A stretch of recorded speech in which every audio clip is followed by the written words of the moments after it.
por el doctor Neftalí Rodríguez Ramírez. Él es cirujano cardiovascular y endovascular y presidente de Mexipied de México. Es el presidente de la Asociación Mexicana de Pie Diabético, angiólogo, cirujano vascular y endovascular, jefe del Servicio de Cirugía Vascular del Hospital de Los Ángeles en México, director general del Centro Integral de Manejo y Prevención de las Enfermedades Vasculares, profesor de posgrado de Cirugía Vascular, máster en Angiología de la Universidad de Anáhuac, máster en el Cuidado Avanzado de Heridas y Pie Diabético del Instituto Europeo del Manejo de Heridas, en Hamburgo, Alemania, y presidente de la Asociación Mexicana de Pie Diabético. Doctor Neftalí Rodríguez, la pantalla es suya, adelante. Muchísimas gracias por su presentación. Gracias, muy amable por la invitación. Agradezco de manera infinita al Colegio Médico del Perú por esta invitación. Y bueno, vamos a analizar algunos datos interesantes del tratamiento endovascular en el paciente con enfermedad arterial y evidentemente asociado a diabetes. Voy a ver si puedo ya compartir la pantalla.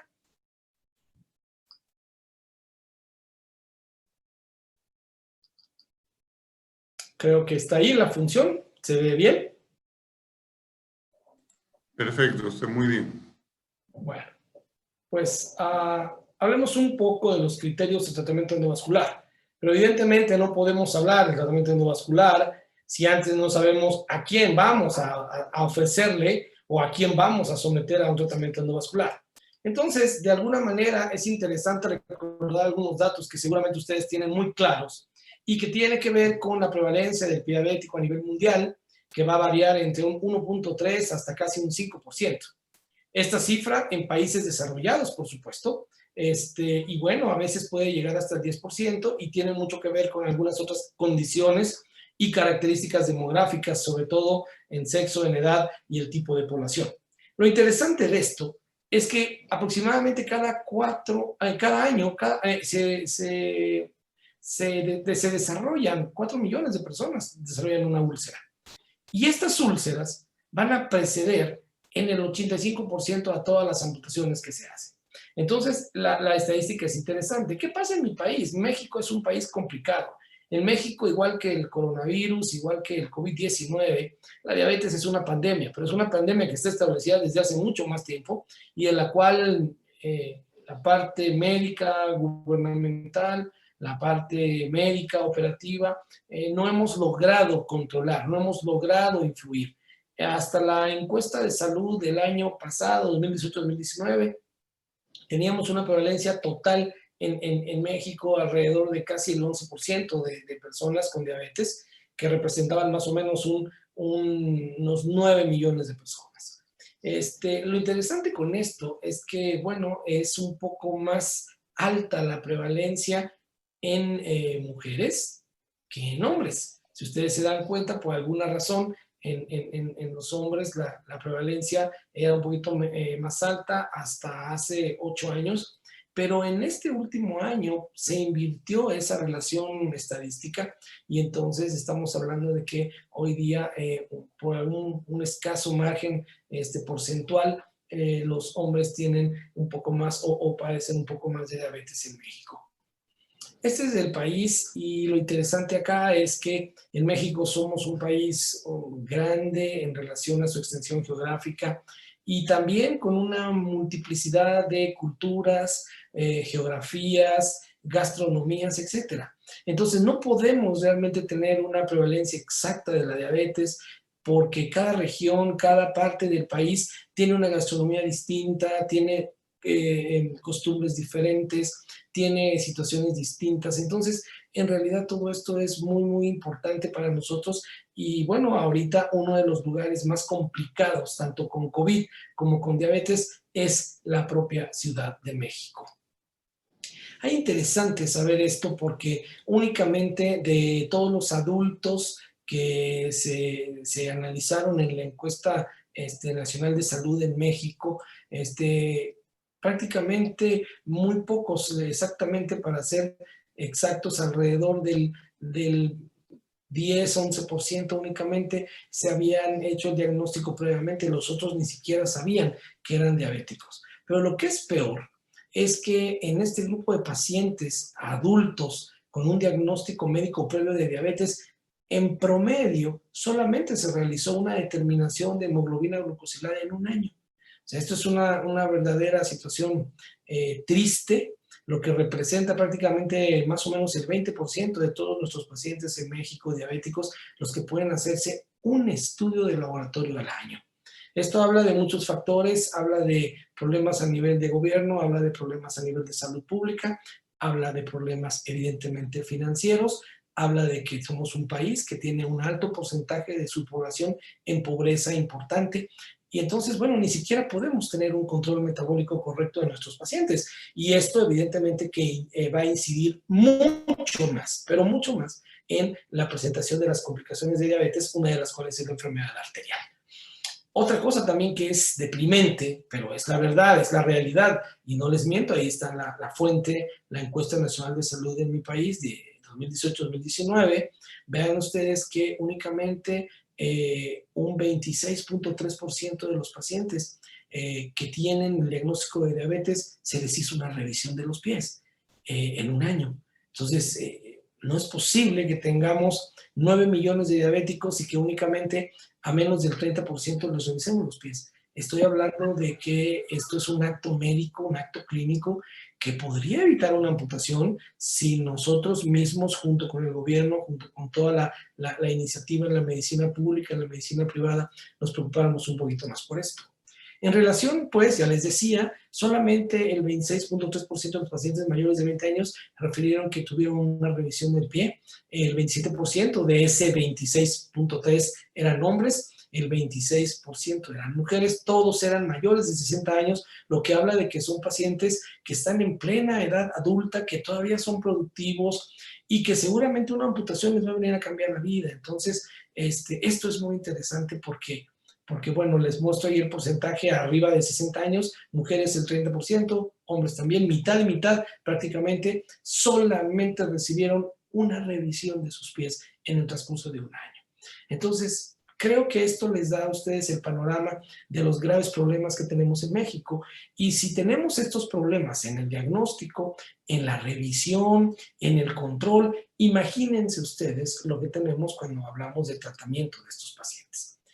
Esto se debe a muchas cosas que ustedes no me van a dejar mentir. Aquí les muestro de manera importante, nuestros niños con la pandemia, pues ahora han estado en casa más tiempo, tomando las clases por medios electrónicos. En la alimentación, pues es más fácil traerles pollo, hamburguesas, etcétera, hacer poco ejercicio y entonces México es el número 1 en el mundo en obesidad infantil. Y bueno, nuestros vecinos tampoco se quedan atrás, vean ustedes aquí al anterior y al que está, y de todas maneras es la misma situación, y en México, el que se fue, y pues al que tenemos, que también es otro problema, seguimos con las mismas condiciones. Los tacos son buenísimos, los que conocen México saben de qué les estoy hablando, pero también la falta de actividad física, el comer este tipo de alimentos y sobre todo hacer este tipo de cosas. Aquí está el perrito sí hace ejercicio, el dueño pues no sé qué tanto lo haga manejando su camioneta, pero en realidad este es el estilo de vida que tenemos hoy día y que se vio favorecido por la pandemia. Entonces, bueno, es más fácil comprar una hamburguesa o mandarte una hamburguesa que hacer una comida sana, nutritiva en casa, y esto es lo que nos ha modificado muchísimo de lo que estamos viendo ahora como complicaciones de diabetes, por lo menos en mi país.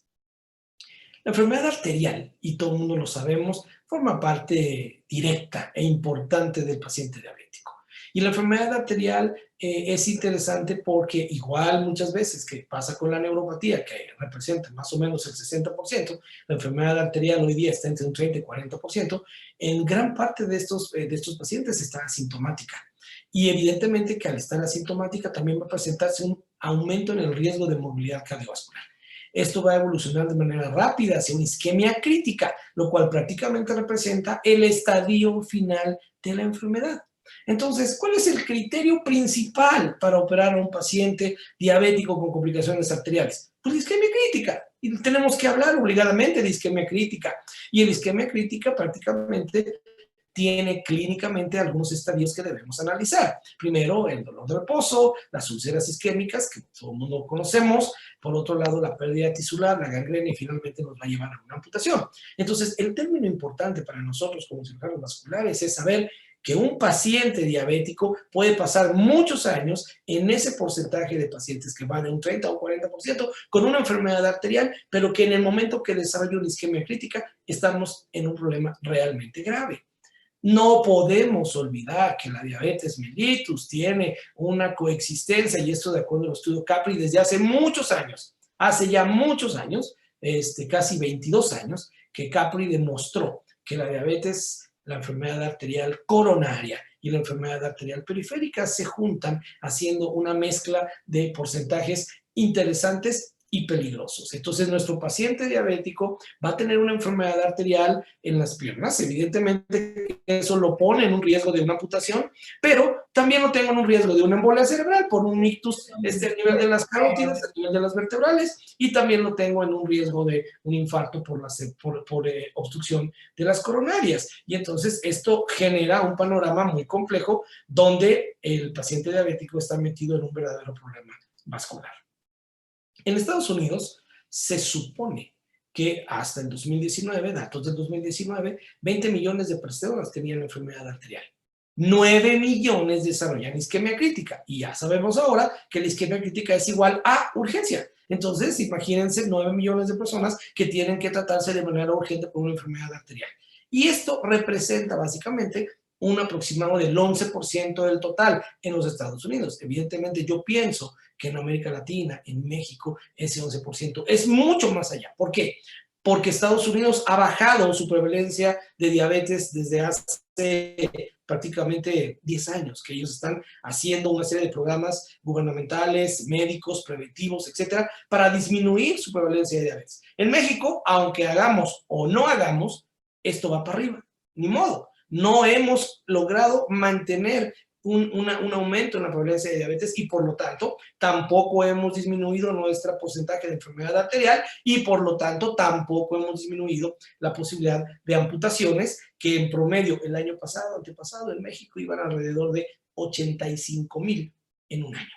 Entonces, bueno, ya definimos que la isquemia crítica es una isquemia que amenaza la pierna y que además es una manifestación de enfermedad arterial que clínicamente se asocia a todo lo que ya comenté. Y bueno, se debe considerar isquemia crítica cuando todos esos signos y síntomas que presenta el paciente se mantienen como tal por lo menos más de 2 semanas. Si tienen un paciente que tiene dolor de reposo, que tiene lesiones en los pies, que tiene úlceras, que tiene una gangrena en un dedito, evidentemente, y no va a mejorar o no mejora con un buen manejo médico, por lo menos 2 semanas como mínimo, ese paciente no va a ir bien. Y entonces esto nos lleva a tener un diagnóstico correcto con presiones a nivel del tobillo menores de 40, a nivel de los dedos. Ya Vanessa les mostró unas imágenes espectaculares de lo que tenemos en laboratorio vascular no invasivo para hacer determinación de presiones segmentarias, de presión y volumen de pulso de los dedos, de tensión de oxígeno transcutáneo, de todas esas cosas que son interesantes en el diagnóstico y que son constantes en el paciente diabético con enfermedad arterial.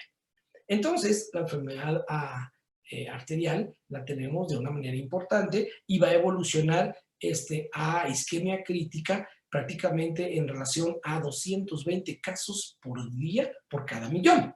Y de 500 a 1,000 casos nuevos de isquemia clínica, sobre todo en Estados Unidos y en Europa, por cada 100,000 habitantes. Entonces, ¿qué es lo que se define como isquemia crítica? Pues la isquemia crítica es igual a intentar salvar una pierna. Y ese es el problema más importante, porque hay muchos pacientes que tenemos en isquemia crítica que no nos queda claro que lo que sigue es un intento de salvamento de la extremidad. ¿Por qué? Porque isquemia crítica quiere decir igual a una inminente amputación.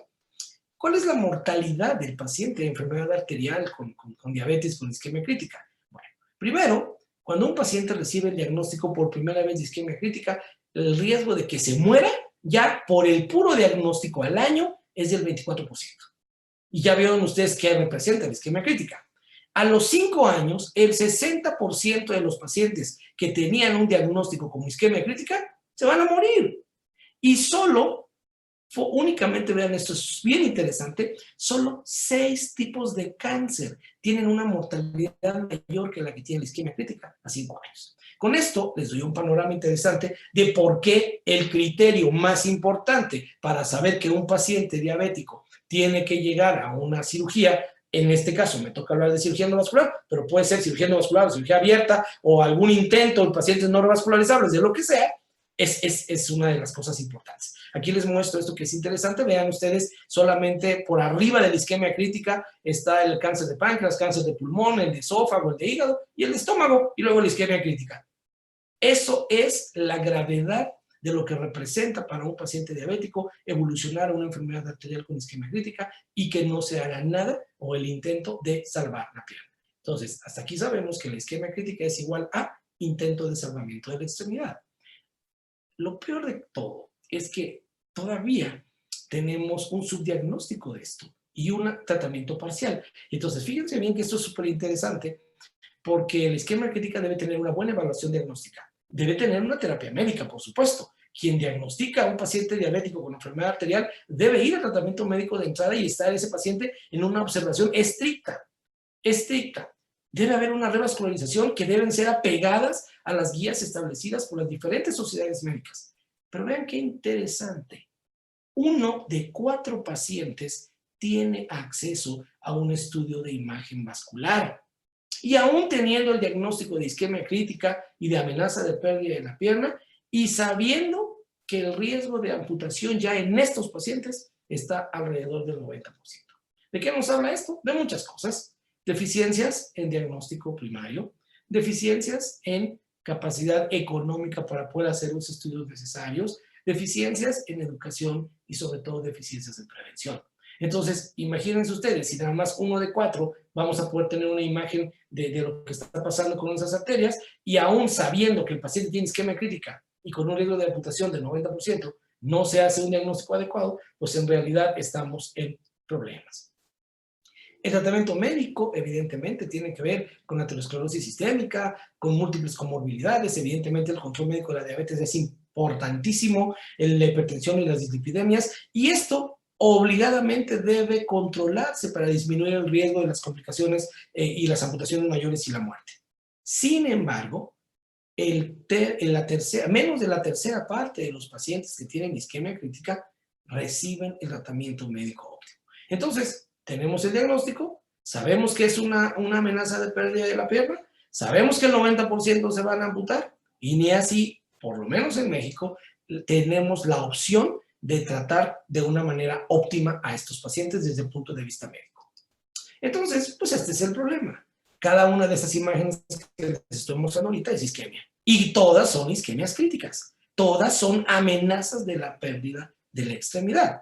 Y ustedes saben que un paciente con una enfermedad isquémica diabético, pues el tiempo es tejido.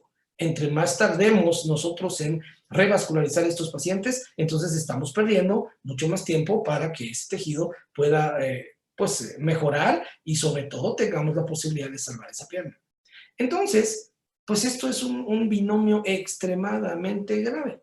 Enfermedad arterial más diabetes mellitus se convierte en cualquier lado del mundo en una urgencia. Y entonces esto pues también se asocia a amputaciones cuando esto no se hace. Entonces a veces la amputación es el tratamiento primario que se ofrece a estos pacientes. Muchas veces, aún en México, en lugares como Ciudad de México me refiero, ciudades tan grandes como Guadalajara o Monterrey, y no hablemos de ciudades más pequeñas en el país, muchas veces se amputa al paciente sin considerar si la revascularización fue o era posible. El 8.5% de los pacientes sufren una amputación supracondilia como tratamiento primario. Eso es grave porque habla de que o no hay recursos humanos, o no se hace el diagnóstico porque no se conoce o porque no se quiere hacer. El 30% de los pacientes son amputados con dolor de reposo, con una úlcera, sin tener una gangrena. Y comparando la amputación con la revascularización, la primera tiene dos veces más riesgo de muerte durante el primer año posterior a realizarla. Eso es interesante, porque se van a morir más los pacientes que vamos a amputar 2 veces más durante el primer año después de que los amputemos que aquel paciente que le intentamos revascularizar. Entonces, en realidad, La amputación se debe considerar solamente cuando ya se ha intentado y cuando ha fallado la posibilidad de revascularización que le queramos dar al paciente. Entonces, estas son las lesiones isquémicas. Vean ustedes. Les muestro una angiografía, que están viendo a un lado, para que vean cómo el diabético tiene un patrón anatómico muy especial, sobre todo localizado de la arteria poplite para abajo. Les muestro aquí algunas angiografías interesantes. Vean ahí cómo baja el flujo perfectamente, pero empieza a tener ahí algunos cambios. Y luego en la angiografía de aquí al lado, van a ver ahorita ustedes mismos cómo ya por debajo de rodilla, pues prácticamente tengo ya lesiones críticas muy severas. Y entonces, bueno, aquí no me queda otra. Vean cómo está todo arrosariado. El paciente no tiene flujo, no tiene una buena salida. Y entonces lo que nos queda en este paciente, pues es ir a intentar revascularizarlo. No hay otra. Ahora, evidentemente existen muchos criterios para buscar esos objetivos para tratar de mejorar esto. Entonces vean ustedes esta teografía donde pues dice uno por dónde, cómo. La ventaja acá pues es que ya tenemos un catéter aquí bien posicionado, ya estamos viendo la lesión y acá estamos ya haciendo una angiografía para ver cuál es la salida. Hay obstrucciones importantes aquí, acá, hay muchas colaterales, no hay un arco del pie tan adecuado como quisiéramos. Vean ustedes, medio pie no tiene flujo. Aquí está la lesión del paciente que acaban de ver ahorita clínicamente. Entonces, pues evidentemente hay que hacer algo por este paciente para evitar que pierda esa pierna. Cuando eso sucede, entonces, bueno, tenemos obviamente que evaluar muy bien todo lo que vamos a hacer. Tenemos que tener muy claro que las lesiones que vamos a tratar deben ser bien manejadas y aquí son simplemente aumentos de los estudios angiográficos dinámicos para que vean ustedes cómo la zona de la lesión, vean ustedes la arteria tibial anterior y pedia que viene hasta acá, pero la tibia posterior totalmente obstruida, con lesiones acá importantes que son las que están favoreciendo esa lesión isquémica tan grande que tiene este paciente en el talón. Entonces, de alguna manera, esto nos da pues la perspectiva de que esto se tiene que hacer como un programa de salud pública en Estados Unidos y en México pues todavía yo creo que lo estamos pensando. Lo importante es que el escenario de la isquemia crítica ha cambiado y antes la isquemia crítica considerada hoy día se considera ya una isquemia crónica que amenaza la pierna. Y esto es una urgencia absoluta en cualquier lugar del mundo. El abordaje actual de esto tiene que ver como el considerar el estadio más avanzado de la enfermedad arterial. Se asocia también a un alto riesgo de amputación mayor, discapacidad y muerte. El tratamiento debe ser suficiente para cicatrizar las heridas y mejorar la calidad de vida y, sobre todo, prevenir amputaciones y prolongar la sobrevida. La primera opción, de acuerdo a muchos estudios en todo el mundo, es la opción endovascular. No olvidar que a pesar de ser controvertido el concepto de angiosoma, es una evidencia que nos permite determinar muchas veces la revascularización directa hacia la zona que está afectada funciona bien. La cirugía abierta evidentemente sigue siendo una opción, por supuesto, pero los estudios BASIL 2 y actualmente en progreso el BCLI de alguna manera está demostrando y buscando el papel definitivo de la cirugía endovascular contra la cirugía abierta. La cirugía endovascular está compuesta por una serie de elementos que tenemos, como son hoy día balones con droga, mejores resultados, un montón de stents, algunos segmentos en los vasos tibiales que se ven muy afectados en el paciente diabético. Se han visto sujetos de estudio como son todos estos trials que les pongo acá, el de Bellum, Debate, Impact Deep, el Biolux, etcétera, etcétera. Todos estos estudios con balones con droga demostraron una buena función, un buen resultado para evitar la restenosis. Los stents con droga son algo todavía un poquito controversial, sobre todo debajo de rodilla. Sin embargo, hay algunos estudios que están corriéndose para determinar la evidencia adecuada en esto. Y bueno, en el segmento de rodilla para abajo, vasos tibiales, hay 3 estudios interesantes, el Achilles, el Yukon, el Destinity, que de alguna manera están trabajando en la permeabilidad de ver cómo funcionan estos stents ahora bioabsorbibles y los resultados hasta ahorita pues son prometedores. ¿Qué pasa con esto? Bueno, que hoy día tenemos mayor gravedad de los pacientes. Entonces vean ustedes, pues este paciente que llega a la consulta con 2 isquemias críticas. Las 2 piernas están isquemia crítica. ¿Qué vamos a hacer? Pues hay que operar las 2. Hay que buscar la manera. Evidentemente operaremos la que tenga mayor afección, la que tenga más sintomatología, la que tenga más complicación, pero así están llegando hoy día los pacientes, con isquemias críticas bilaterales que de alguna manera comprometen mucho lo que tenemos que hacer. Entonces, bueno, esto es un ejemplo de lo que hacemos. Esta es mi sala de hemodinamia donde trabajamos. Estos son mis socios en el hospital. Siempre tratar de hacer lo más rápido que podamos estos procedimientos. Esto funciona de una manera en equipo, y bueno, lo primero es el acceso vascular. A veces lo hacemos por vía anterógrada, picando la arteria femoral, evidentemente, como pueden ver aquí ustedes, todo guiado por ultrasonido. El ultrasonido se convierte en nuestros ojos para poder accesar estos vasos femorales en un acceso anterógrado. Aquí les muestro cómo está ya el introductor puesto. Toda la punción se hizo ecoguiada completa, y bueno, eso permite evitar errores, evitar complicaciones en el puro acceso vascular. Los introductores, es importantísimo conocer el material endovascular con el que vamos a accesar la arteria. Los catéteres, por supuesto, diferentes catéteres, diferentes formas para poder trabajar las arterias que tenemos que trabajar. Los balones complacientes, balones no complacientes, balones simples, balones cargados con medicamento. Todo esto es una opción importante para los pacientes diabéticos con enfermedad arterial. Los stents, pues vean ustedes, les muestro aquí una colección de stents de diferentes marcas, de diferentes formas, de diferentes tamaños, que hoy por hoy tienen indicaciones muy precisas. Ya no es nuestra primera opción poner un stent en una arteria. De entrada, lo que tenemos que hacer es tratar de recuperar esa arteria con otros sistemas, sobre todo de arteriectomía, sistemas de balón con droga, y tratar de ir guardando lo más que se pueda la estructura anatómica de esa arteria funcional para dejar los stents prácticamente hasta el final, cuando ya no tengamos otra posibilidad o cuando haya alguna indicación o alguna necesidad estricta de poder o de requerir poner un stent.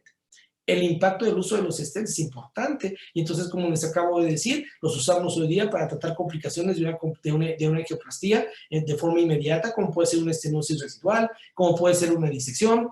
También los usamos en pacientes que tienen oclusiones o lesiones muy largas, en los que tienen reestenosis recurrentes o con alto riesgo quirúrgico. Y bueno, la modificación del espectro de las lesiones que hoy día se pueden tratar vía endovascular, porque existen una gran cantidad de opciones que se tienen disponibles. Y evidentemente, pues es la combinación a veces de stents con otros materiales que ha permitido tratar otras patologías. Entonces, esas son las características físicas de los stents que hoy tenemos. Vean lo que pueden hacer un stent. Hoy día estos stents son tan maravillosos, sobre todo del segmento popliteo hacia abajo, que nos permiten pues hacer esas formas, y el stent mantiene su estructura física, que no se ve lastimada incluso pues por ese tipo de oclusiones, de acodamientos o de curvaturas o de angulaciones.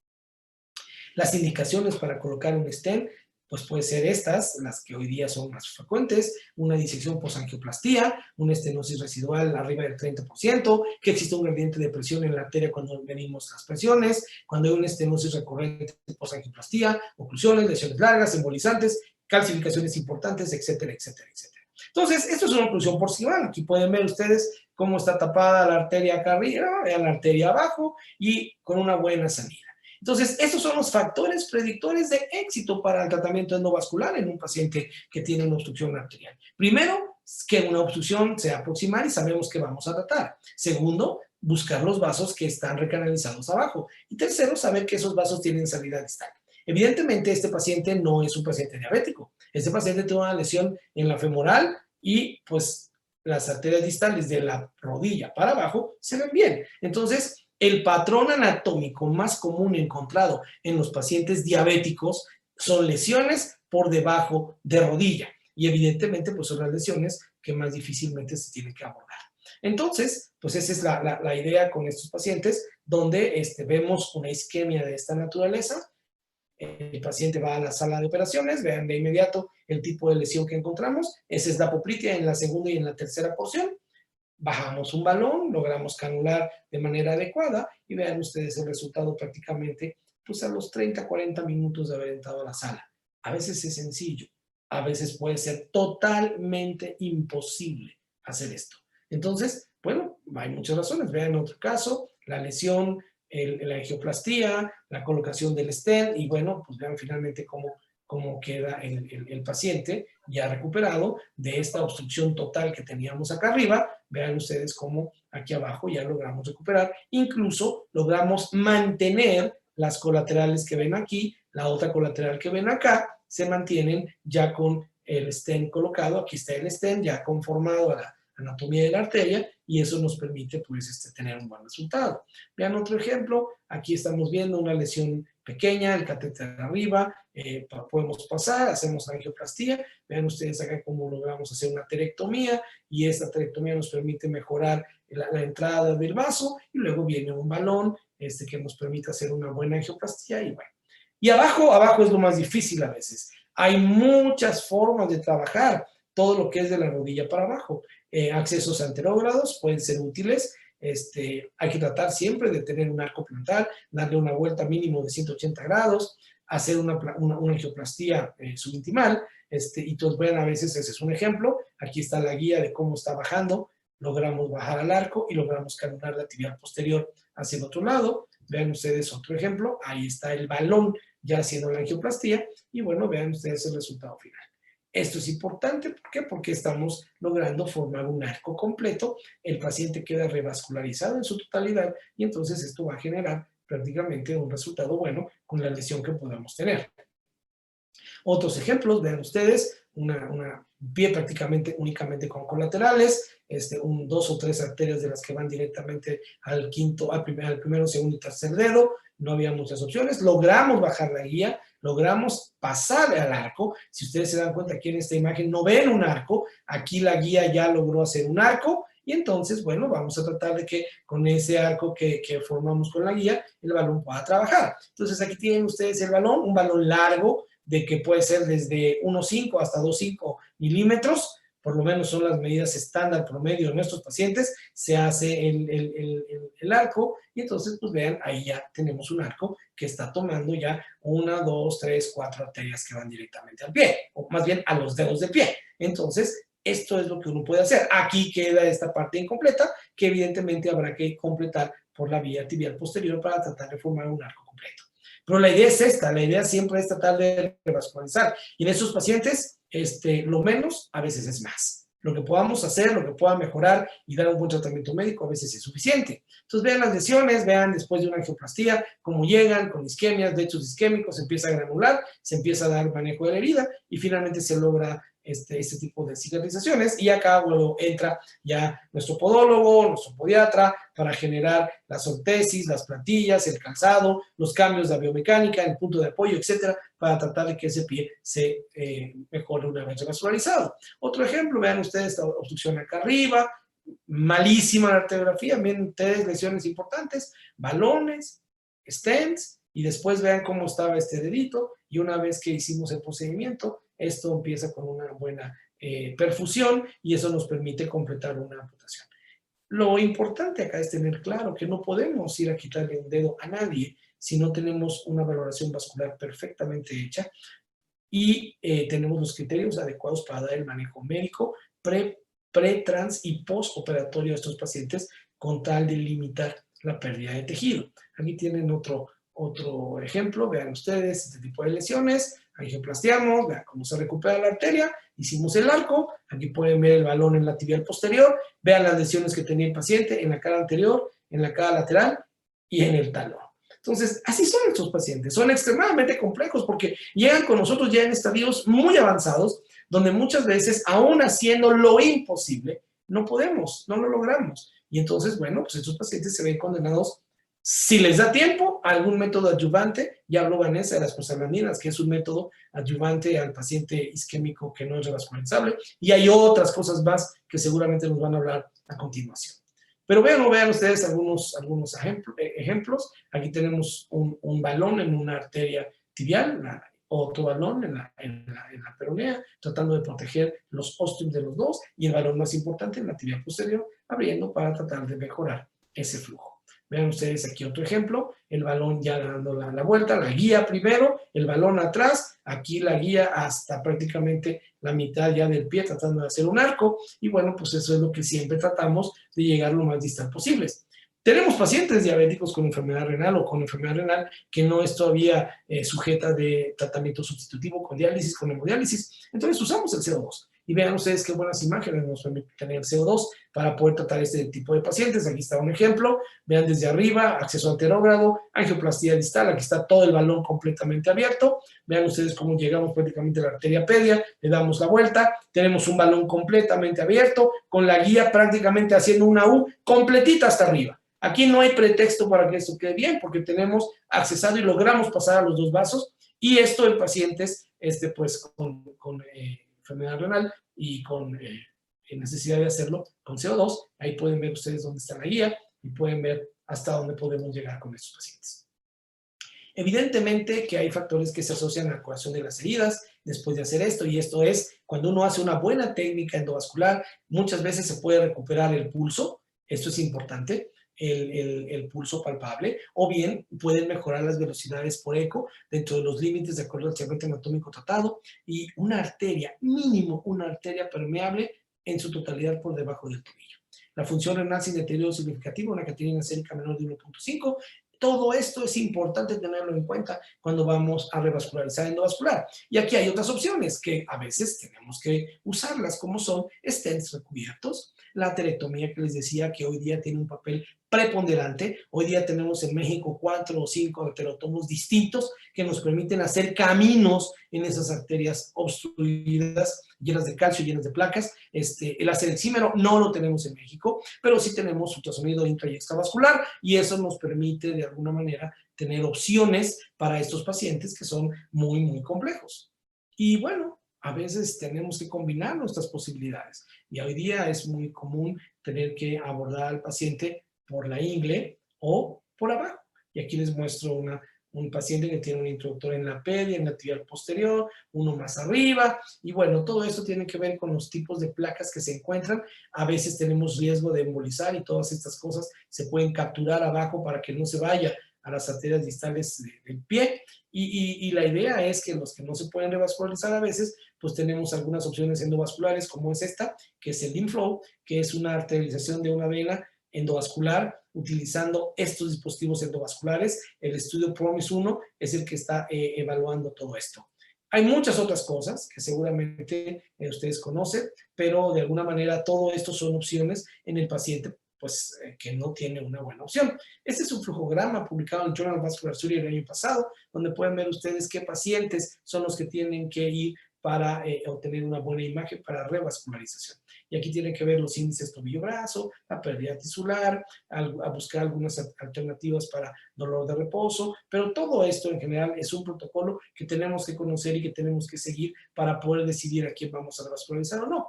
Estos son los abordajes convencionales, así lo hacemos habitualmente, un abordaje anterógrado, pero bueno, hoy día estamos también entrando por abajo. Este es un abordaje con un micro introductor en el pie.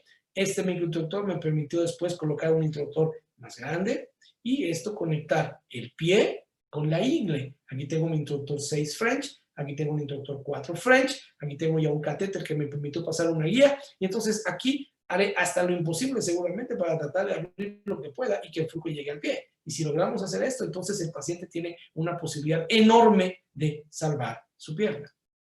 Entonces, bueno, lo importante es que aún en pacientes amputados como estos, hacer el intento. En este paciente, pues ya estaba amputado de una pierna, pero hicimos un bypass. A pesar de todo, aquí está el abordaje inguinal, el abordaje para hacer el túnel, y el abordaje final hicimos un femoropopliteo. Y entonces, el paciente también tiene derecho, a pesar de tener una sola extremidad, también tiene derecho a intentar salvar la extremidad. Y eso es lo más importante con todo esto.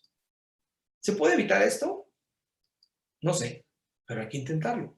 Estos 3 pacientes los he tenido que operar en diferentes momentos de mi vida. Entre los 3 posiblemente hay 5 o 6 años de diferencia.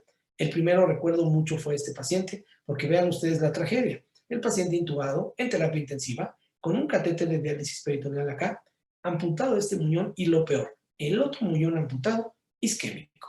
Es decir, ni siquiera este muñón iba a tener una buena posibilidad. Este paciente, si hubiese sobrevivido, hubiese tenido que haber sido a base de una desarticulación de la cadera. Entonces, este es el punto.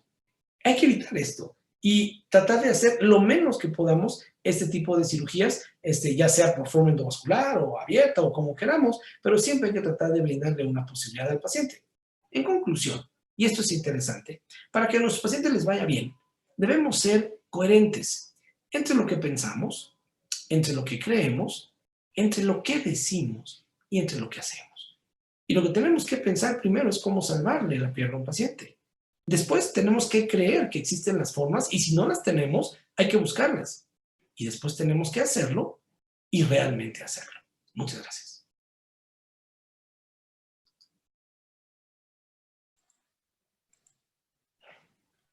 Doctor Neftalí Rodríguez, excelente su presentación.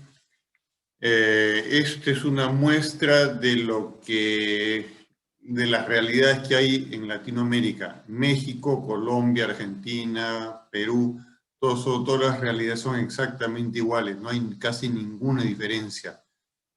La única diferencia es en la preparación y es en lo que los médicos podemos hacer, no solamente los cirujanos vasculares, sino los médicos cirujanos generales, como prevención, los endocrinólogos para enviar a los pacientes lo más pronto posible a ser evaluados y seguir un planeamiento estratégico importante y tratar de ayudar al paciente en lo posible.